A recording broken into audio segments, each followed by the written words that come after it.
अस्सलाम वालेकुम नाजरीन, मैं हूं मारिया वसीम और आप देख रहे हैं प्रोग्राम इस्लाम और सियासत। नाजरीन, जैसा कि हमारा पिछला प्रोग्राम भी सियासत पे मबनी था, लेकिन सियासत चूँकि एक ऐसा मौजू है कि जिस पे जितनी बात की जाए उतनी कम है। आज का प्रोग्राम एक दफ़ा फिर हमने सियासत पे बात करने के लिए रखा है और हमारे साथ हैं आज डॉक्टर राव साहिब, जिनसे हम दोबारा सियासत पे बात करेंगे और बहुत सारी बातें ऐसी हैं जो हम जानने के लिए डॉक्टर साहब से कुछ सवालात करेंगे और उनके जवाब डॉक्टर साहब से मालूम करेंगे। अस्सलाम वालेकुम डॉक्टर साहब। जी वालेकुम सलाम। जी, तो डॉक्टर साहब, जैसे कि पिछले प्रोग्राम में हमने सियासत पे काफ़ी बात की, लेकिन बहुत सारी चीज़ें ऐसी थी जो मैं दोबारा से आपसे डिस्कस करना चाहूँगी। डॉक्टर साहब, आपके ख्याल में हमारा बल्कि इस्लामी तबका तो जो है वो सियासत को हराम कहता है और इसीलिए इस सियासत से दूर भी है, लेकिन आप मुसलमान के लिए सियासत को कहते हैं कि लाजमी है, तो इसकी क्या वजह है, क्यों और कैसे? बिस्मिल्लाहिर्रहमानिर्रहीम, नहमदुहु व नुसल्ली अला रसूलिल करीम। हमारा मजहबी तबका सियासत से मुतनफ़र है, बेजार है, इसमें शामिल नहीं है जी, क्योंकि ये मौजूदा सियासत हमारी इस्लामी सियासत नहीं है। सही। तो इसलिए मजहबी तबका इससे, और इससे मैं भी बेजार हूँ। अच्छा। ये सियासत जो लूटमार की सियासत हम कह लेते हैं, तो जमहूरी सियासत नहीं, जमहूरियत तो बहुत बड़ी चीज़ है, बहुत अच्छी चीज़ है, बिल्कुल, लेकिन ये लूटमार की सियासत ये वाकई हराम है। और इसको मैं अगर 3 बार भी कहूँ कि हराम है, हराम है, हराम है, तो ये कहना मुनासिब है।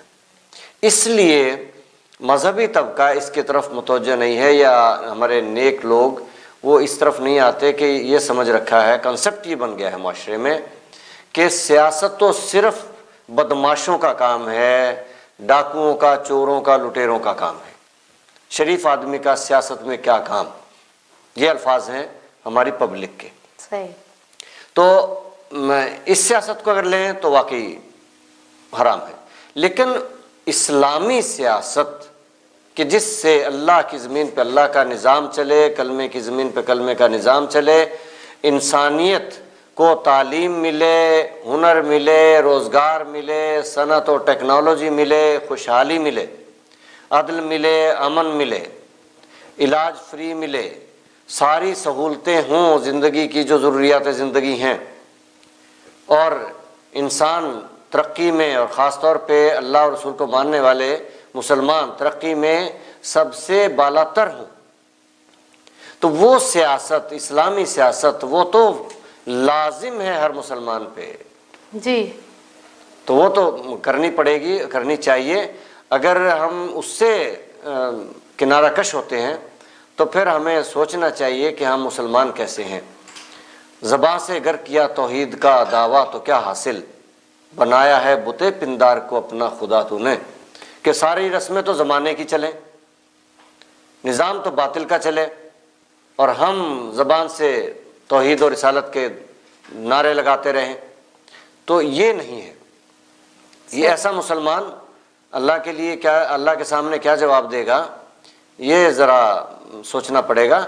वैसे मौजूदा सियासत बिल्कुल ठीक है कि हराम है, लेकिन इस्लामी सियासत अगर मैं कहूँ कि फ़र्ज़ है हर मुसलमान पर, तो ये कहना मुनासिब होगा।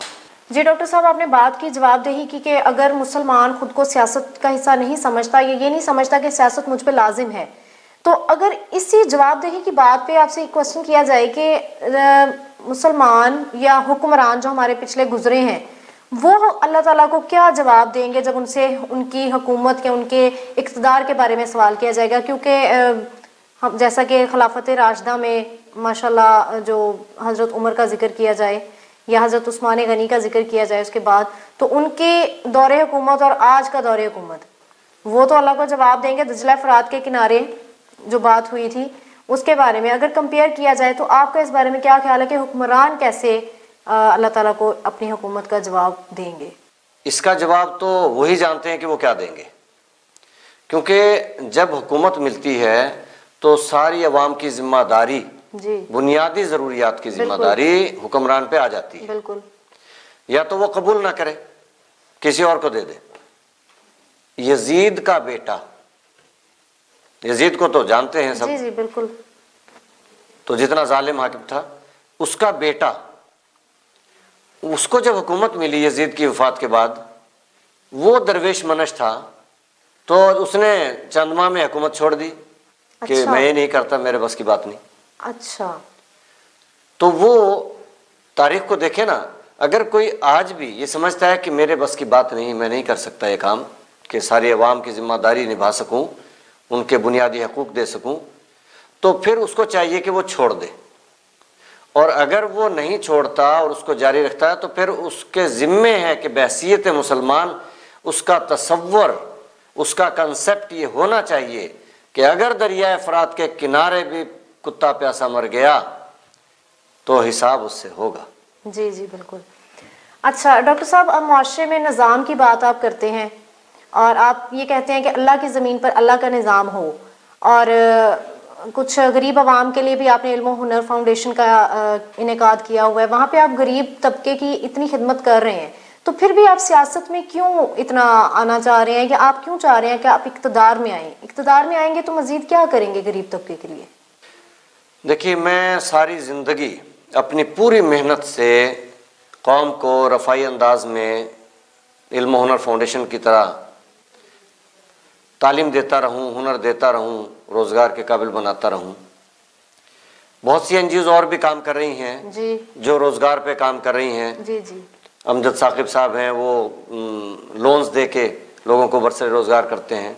बल्कि बहुत बड़े बड़े नाम है, ईदी फाउंडेशन है। अब्दुस्तार ईदी साहब ने जो काम किया है, जी जी। कितनी सहूलतें लोगों को पहुंचाई हैं। जी। लेकिन हम सब जितनी भी चाहे एनजीओज़ बना के काम कर लें, तो अगर तालीम का फील्ड ले लें, हम सारे मिलके जितना कुछ भी कर लें 1-2% इजाफा कर सकेंगे। अच्छा। कितने करोड़ बच्चे हैं जो स्कूलों में नहीं जा रहे, और हम कितनों को भिजवा देंगे या तालीम दे देंगे, उसको जब आप रेशो लेंगे तो बस इसी रेशो पे पहुंचेंगे, ज़्यादा से ज़्यादा 5% हो जाएगा। जी जी। और उसमें उम्र लग जाएगी सारी। बिल्कुल ऐसे ही है। हुक्मरान अगर चाहे तो दिनों के अंदर 100% कौम को तालीम के मैदान में ले आएगा, दायरे में ले आएगा। तो ये फ़र्क है कि एनजीओ चलाना, इल्म हुनर फाउंडेशन चलाना और सियासत में आना। फ़र्क ये है कि इख्तियार हो तो वो काम जो सदियों का हो वो दिनों में हो जाता है, और इख्तियार ना हो तो दिनों में होने वाला काम भी सदियों में लटक जाता है। तो इसलिए सियासत में आना ज़रूरी है कि अगर निज़ाम चलाना है, निज़ाम को बदलना है, तो फिर इख्तियार चाहिए।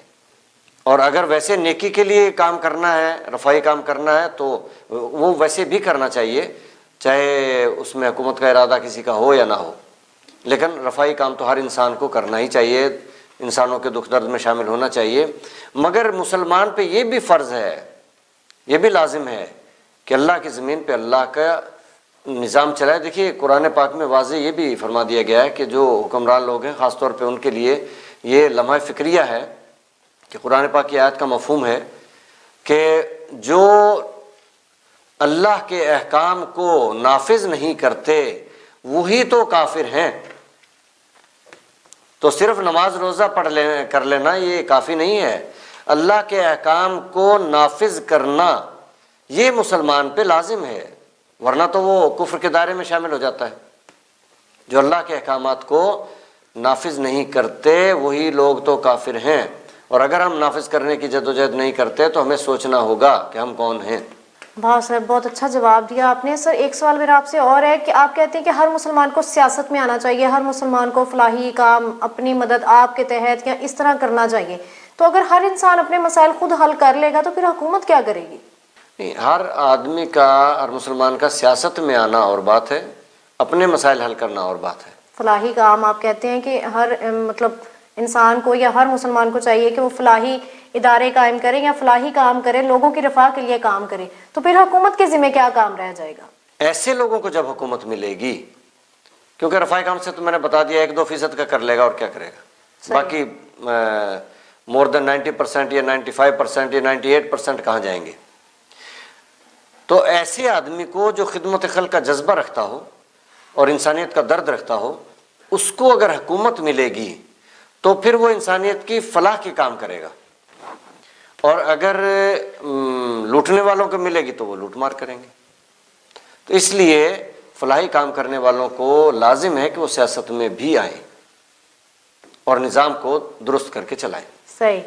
सर, अक्सर सियासी नारे मुआशी होते हैं, जैसे रोटी कपड़ा मकान, एक हमारा बहुत पुराना स्लोगन है, वही चलता आ रहा है और पता नहीं कब तक चलेगा। इसमें आपने एक नया एडिशन दिया है कि कलमे की ज़मीन पर कलमे का निज़ाम, या अल्लाह की ज़मीन पर अल्लाह का निज़ाम। तो सर, इस तरह के आज के जैसे महंगाई एक बहुत बड़ा मसला है आज के दौर में, तो जब इंसान सिर्फ अपने रोटी कपड़े और मकान के लिए परेशान हो, तो उसको फिर कलमे की ज़मीन पर कलमे का निज़ाम कायम करने का ख्याल कैसे आएगा? आपको ये ख्याल कैसे आया कि मैं थोड़ा इससे हट के बात करूं, और आपने ये स्लोगन कैसे बनाया? देखिए, असल बात होती है दिल की, कि दिल के अंदर क्या है। बिल्कुल, जो दिल में है बात वही निकलेगी। तो हम बैसियत मुसलमान तो यही कहेंगे कि अल्लाह की ज़मीन पे अल्लाह का निज़ाम और कलमे की ज़मीन पे कलमे का निज़ाम। जी जी। बाकी जो है बात रोटी कपड़ा मकान या कोई मुआशी नारा, तो जब कलमे का निज़ाम कह दिया तो उसमें सब कुछ आ गया। उसमें रोटी कपड़ा मकान भी आ गया, उसमें अदलो अमन भी आ गया, उसमें फ्री इलाज भी आ गया, फ्री तालीम भी आ गई, हुनर भी आ गया, रोज़गार भी आ गया, सनत टेक्नोलॉजी हर चीज़ आ गई। क्योंकि अल्लाह और रसूल का जब निज़ाम आएगा तो उसमें अदल इतना होगा कि उसकी वजह से अमन होगा। अमन होगा तो पूरी दुनिया की सरमायाकारी होगी, सरमायाकारी होगी तो मुल्क खुशहाल होगा, और तालीम हर एक के लिए लाजिम होगी तो तालीम ही से खुशहाली आती है। हज़रत अली रज़ियल्लाहु तआला अन्हु का कौल है कि ज़्यादा दौलत चाहते हो तो ज़्यादा इल्म हासिल करो। सही। तो अगर हम चाहते हैं महंगाई को ख़त्म करें और खुशहाली लाएं और गरीब अवाम रोटी खाने के काबिल हो जाए, तो उसके लिए तालीम देनी पड़ेगी। अगर हम चाहते हैं कि ज़्यादा दौलत हो, खुशहाली हो, तो मुल्क तरक्की करे, तो तालीम देनी पड़ेगी। तो ये जो निज़ाम है कलमे का निज़ाम, इसमें तालीम 100% लाजिम है। इसमें अल्लाह के नबी सल्लल्लाहु अलैहि वसल्लम ने हुक्म दिया है, और ऐसा हुक्म दिया है, इल्म हासिल करना हर मुसलमान मर्द औरत पर फ़र्ज़ है। जी बिल्कुल। माँ की गोद से कब्र की गोद तक फ़र्ज़ है जी। और चाहे तुम्हें चीन जाना पड़े तब भी फ़र्ज़, इतनी तकलीफ़ें उठानी पड़े तब भी फ़र्ज़ है जी। और किसी औरत को नहीं रोका कि इसमें औरतें शामिल नहीं, मर्दों के लिए है। जी जी। हर मुसलमान मर्द औरत पर ये अहकामात लाजिम हैं। तो जब ये अहकामात पूरे होंगे, तालीम 100% होगी। और हायर एजुकेशन, हाईएस्ट एजुकेशन, जैसे मैंने सुना है कि अब भी इसराइल में अगर कोई PhD से कम हो तो उसे जाहिल कहते हैं। वाह। उसे जाहिल कहते हैं। तो तालीम इसका नाम है कि हर मुसलमान आला तालीम याफ्ता हो, आला हुनरमंद हो, ज़माने को टेक्नोलॉजी वो दे, बिल्कुल, ना कि ज़माने से ख़रीद के या उधार लेके और वो अपना काम चलाए। वो फॉलोअर ना हो बल्कि ज़माना उसको फॉलो करे। तो इसलिए ये तमाम स्लोगन जितने भी मुआशी हों, मुआशरती हों, वो सब इसमें आ जाते हैं। लेकिन ये बात हमें समझनी होगी और समझानी पड़ेगी। जी सही, बिल्कुल। अच्छा डॉक्टर साहब, जिस तरह अब सियासत हमारी चल रही है, या जो हमारे सियासी हुक्मरान हैं, और जो इस वक्त हमारे पाकिस्तान के हालात हैं, क्या आपको लगता है कि हुकूमत किसी फिक्स में है? हुकूमत कहाँ है? हुकूमत चल तो रही है, कप्तान साहब हुकूमत चला रहे हैं, माशाल्लाह बहुत अच्छे से चला रहे हैं। देखिए, हुकूमत इसको नहीं कहते। अच्छा।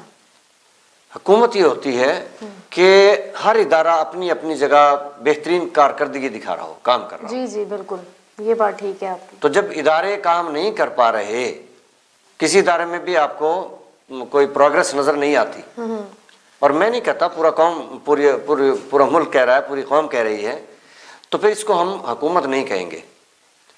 ये एक पंजाबी का लफ्ज़ है, कह लें डंग टपाओ काम जिसे कहते हैं। अच्छा। कि बस वक्त गुजारना है, गुजर जाएगा। ये कह सकेंगे कि हमने अपना 5 साला दौर पूरा कर दिया, तो ये तो हो सकता है कि हो जाए, लेकिन हुकूमत करना इसको नहीं कहते। हुकूमत करना ये है कि जो नस्बुल ऐन है या जो मंशूर है, पहली बात तो ये कि मंशूर में ही ख़राबी हो गई थी।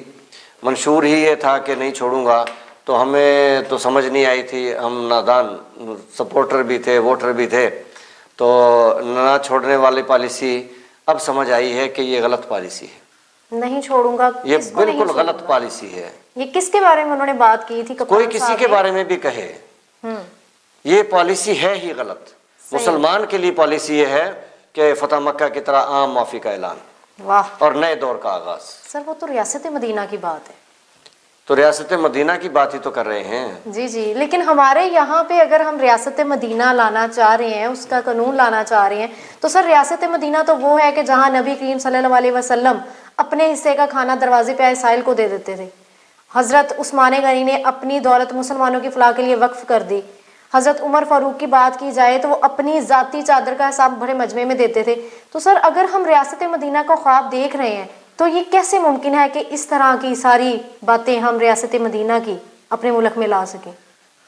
देखें, हुक्मरान जो चाहे कर सकता है, लेकिन शर्त यही होती है कि पहले वो अपने आप पे लागू करे। सही जी, बिल्कुल। तो जैसे बात है कि अपने चादर का हिसाब देना, जी जी, तो इसी तरह से यहाँ पे आप कह लें वो जो तोशा खाने हैं उनका हिसाब देना।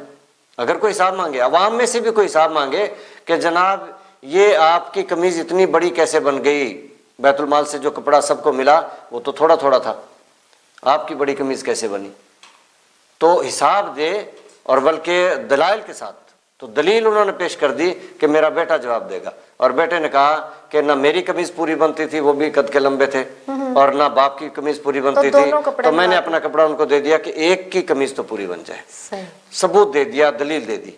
अब आज बहुत सारे और भी किस्से चल रहे हैं जिनके दलाइल और सबूत ना मिले हैं ना मिलेंगे, और यूं ही बहसो मुबाहसे में वक्त गुजर जाएगा और नस्लें तबाह हो जाएंगी, मुल्क और कौम तबाह हो जाएंगे। कौम को मसरूफ़ कर रखा है मुख्तलिफ अंदाज में, और पॉजिटिव प्लानिंग कोई नहीं है।